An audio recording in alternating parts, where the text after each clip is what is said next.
नमस्कार दोस्तों, रेलवे से संबंधित एक बड़ा अपडेट है। अगर आप ट्रेन से यात्रा करते हैं या फिर आपके परिवार का कोई सदस्य ट्रेन में यात्रा करने वाला है तो इस वीडियो को आपको पूरा जरूर देखना चाहिए, अन्यथा दोस्तों आगे चल के आपके साथ कोई समस्या हो सकती है, आपको बड़ा से बड़ा चालान कट सकता है। दोस्तों हालांकि ये न्यूज बीते 4 से 5 महीनों से चल रहा है, लेकिन मैंने सोचा कि अपने सब्सक्राइबर को भी इसके बारे में बता दूं, क्योंकि ये बहुत ही महत्वपूर्ण सूचना है। तो दोस्तों चलिए आइए शुरू करते हैं आज की इस वीडियो को। दोस्तों देखिए, दरअसल होता क्या था कि पहले आप जब वेटिंग टिकट निकालते थे या आप स्लीपर कोच में यात्रा करते होंगे तो आपको पता होगा कि रेलवे में जो वेटिंग टिकट होता है, जैसे अगर आपको ट्रेन का कंफर्म टिकट नहीं मिल पा रहा है तो उस दौरान आप वेटिंग टिकट निकालते थे, या फिर आप कहीं से भी ऑनलाइन वेटिंग टिकट निकालते थे, या फिर आप खुद अपने मोबाइल से वेटिंग टिकट निकालते थे, या फिर आप किसी सीएससी सेंटर से वेटिंग टिकट निकालते थे,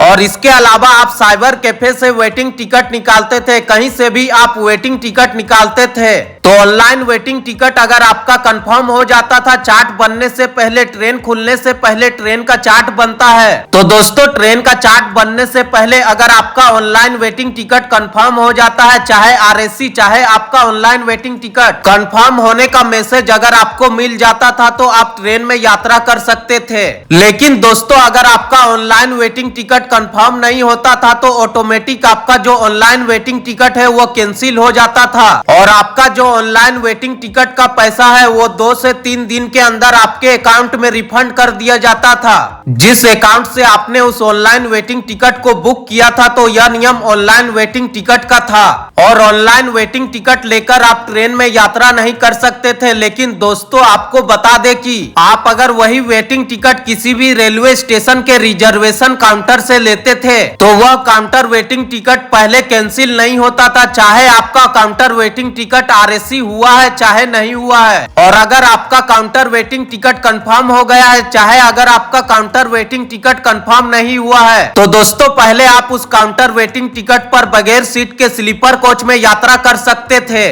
जो व्यक्ति अगर स्लीपर कोच में कहीं पर सीट खाली रहता था तो वहां पर बैठ के दिन में यात्रा कर सकते थे, और रात में सोने के लिए आप कहीं भी स्लीपर कोच में नीचे फर्श पर सो जाते थे, और आप वेटिंग टिकट को लेकर स्लीपर कोच में आराम से यात्रा कर लेते थे। किसी भी प्रकार की कोई भी दिक्कत नहीं होती थी। या फिर आप 2 यात्री है, 3 यात्री है, 5 यात्री है, अगर 2 यात्री का टिकट कंफर्म है और अगर 2 यात्री का काउंटर वेटिंग टिकट वेटिंग में है तो आप स्लीपर कोच में 2 सीट पर एडजस्ट करके 4 लोग 5 लोग भी यात्रा कर लेते थे। लेकिन दोस्तों अब क्या हुआ कि रेलवे मंत्रालय के द्वारा बहुत बड़ा अपडेट दिया गया है कि अब कोई भी व्यक्ति किसी भी प्रकार का कोई भी वेटिंग टिकट पर स्लीपर कोच में यात्रा नहीं कर सकता है, चाहे वह ऑनलाइन वेटिंग टिकट लिया हो चाहे वह काउंटर वेटिंग टिकट लिया हो। इसका मतलब यह है कि अगर आप रेलवे स्टेशन के रिजर्वेशन काउंटर से काउंटर वेटिंग टिकट लेते हैं, अगर आपका काउंटर वेटिंग टिकट कंफर्म नहीं होता है तो आप उस काउंटर वेटिंग टिकट को लेके रेलवे स्टेशन के रिजर्वेशन काउंटर में जाकर कैंसिल करा सकते हैं, और counter waiting ticket automatic cancel नहीं होता है, क्योंकि दोस्तों जब आपने रेलवे स्टेशन के रिजर्वेशन काउंटर से काउंटर वेटिंग टिकट लिया था तो वहां पर आपने बैंक अकाउंट डिटेल नहीं दिया था।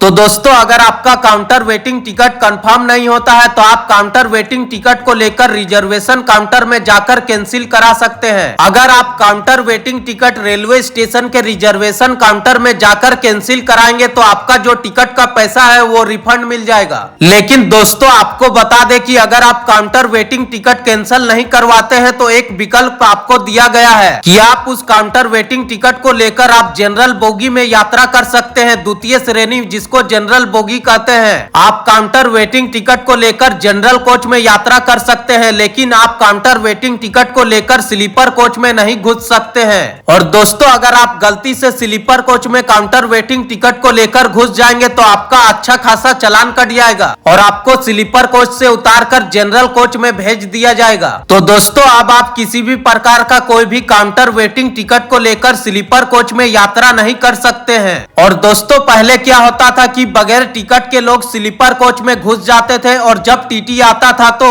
और टीटी क्या करता था कि उस यात्री का चालान बना देता था, चालान काट देता था और लोग जुर्माना देकर स्लीपर कोच में यात्रा कर लेते थे। लेकिन क्या है कि अब आपका चालान नहीं बनेगा, चालान तो आप पर बनेगा वह पेनल्टी के तौर पर, लेकिन वह चालान लेकर आपको जनरल कोच में जाना पड़ेगा और आपको जनरल कोच में सफर करना पड़ेगा। और अगर आपका वेटिंग टिकट भी है स्लीपर कोच का तो फिर भी आपको जनरल बोगी में जाना पड़ेगा। और अगर आप स्लीपर कोच में काउंटर वेटिंग टिकट लेकर घुस जाएंगे गलती से तो आपका अच्छा खासा चालान भी कटेगा। टिकट का पैसा तो आपका पहले से ही लगा हुआ है और आपको जनरल बोगी में यात्रा करना पड़ेगा। तो दोस्तों ये चीज बहुत बड़ी अपडेट है, तो इसको समझिए, क्योंकि ये बहुत सारे लोगों की शिकायत थी कि जो स्लीपर बोगी है वो भी जनरल बोगी के जैसा हो गया है। लोग वेटिंग टिकट काट लेते हैं, चालान कटवा लेते हैं और सीधा घुस जाते हैं स्लीपर कोच में। और स्लीपर कोच में सफर करने वाले यात्री जिनका टिकट कंफर्म है उनको स्लीपर कोच में यात्रा करने में दिक्कत होती है, उनको परेशानी होती है और वह यात्री पैसा देकर चैन से स्लीपर कोच में यात्रा नहीं कर पाते हैं। और दूसरा कारण क्या है कि जो वेटिंग टिकट लेते हैं उनको भी सेम पैसा लगता है और जिनका टिकट कंफर्म है उनका भी सेम पैसा लगता है, वेटिंग टिकट वालों को भी सेम पैसा लगता है। और दोस्तों होता क्या है कि वेटिंग टिकट वाले जो यात्री है वो इतने ज्यादा आ जाते हैं कि ना कंफर्म टिकट वाले सही से स्लीपर कोच में यात्रा कर पाते हैं और ना काउंटर वेटिंग टिकट वाले सही से स्लीपर कोच में यात्रा कर पाते हैं। तो होता क्या है कि रेलवे मंत्रालय ने बहुत दिन से इस पे सर्वे करा रही है और अब उनको पता चल गया है कि इस तरह की समस्याएं हो रही है। स्लीपर कोच में सफर करने वाले यात्रियों की लगातार शिकायतें आ रही थी, इसीलिए अब रेलवे के द्वारा वेटिंग टिकट पर स्लीपर कोच में यात्रा बंद कर दी गई है। चाहे वह ऑनलाइन वेटिंग टिकट हो चाहे वह काउंटर वेटिंग टिकट हो, आप स्लीपर कोच में उस काउंटर वेटिंग टिकट को लेकर यात्रा नहीं कर सकते हैं। आप काउंटर वेटिंग टिकट को लेकर जनरल बोगी में यात्रा कर सकते हैं। अगर आपका ऑनलाइन वेटिंग टिकट है तो अगर आपका ऑनलाइन वेटिंग टिकट कंफर्म नहीं हो पाता है तो ऑटोमेटिक वह ऑनलाइन वेटिंग टिकट कैंसिल हो जाता है और आपका जो ऑनलाइन वेटिंग टिकट का पैसा है वह आपके अकाउंट में रिफंड कर दिया जाता है। ट्रेन का चार्ट बनने से पहले अगर आपका ऑनलाइन वेटिंग टिकट कंफर्म हुआ तो ठीक है, नहीं तो वह online waiting ticket automatic cancel हो जाता है। और दोस्तों अगर आप लोग इस वीडियो को यहाँ तक देख चुके हैं तो मैं आपसे जानना चाहूंगा कि यह जनहित में हुआ है, क्या यह सही है या फिर गलत। एक तरह से यह सही है कि कंफर्म टिकट वाले अब सही से यात्रा कर पाएंगे और सुकून से स्लीपर कोच में यात्रा कर पाएंगे, अपने सीट पर बैठकर या सोकर यात्रा कर पाएंगे। तो अब स्लीपर कोच में सफर करने वाले यात्रियों को किसी भी प्रकार की कोई भी परेशानी नहीं होगी। और दोस्तों अगर कोई व्यक्ति इमरजेंसी में यात्रा करता था, पहले इमरजेंसी में यात्रा करना पड़ता था घर जाने के लिए या फिर किसी इमरजेंसी काम से बाहर जाना है, टिकट नहीं मिल पा रहा है तो चलो चालान कटवाकर स्लीपर कोच में घुस जाते थे या फिर वेटिंग टिकट लेकर स्लीपर कोच में यात्रा कर लेते थे। लेकिन उनके लिए तो एक विकल्प है ना कि वह वेटिंग टिकट को लेकर जनरल कोच में यात्रा कर सकते हैं। कम से कम स्लीपर कोच में सफर करने वाले यात्री आराम से स्लीपर कोच में यात्रा कर सके। तो दोस्तों आपकी क्या राय है वेटिंग टिकट को लेकर, कमेंट बॉक्स में कमेंट करके जरूर बताएं। और दोस्तों अगर आपको ये जानकारी पसंद आई हो तो आप लोग इस वीडियो को लाइक करके चैनल को सब्सक्राइब करना ना भूलें। तो दोस्तों इस वीडियो में बस इतना ही, मिलते हैं इसी तरह से एक और नए वीडियो के साथ, तब तक के लिए धन्यवाद, जय हिंद।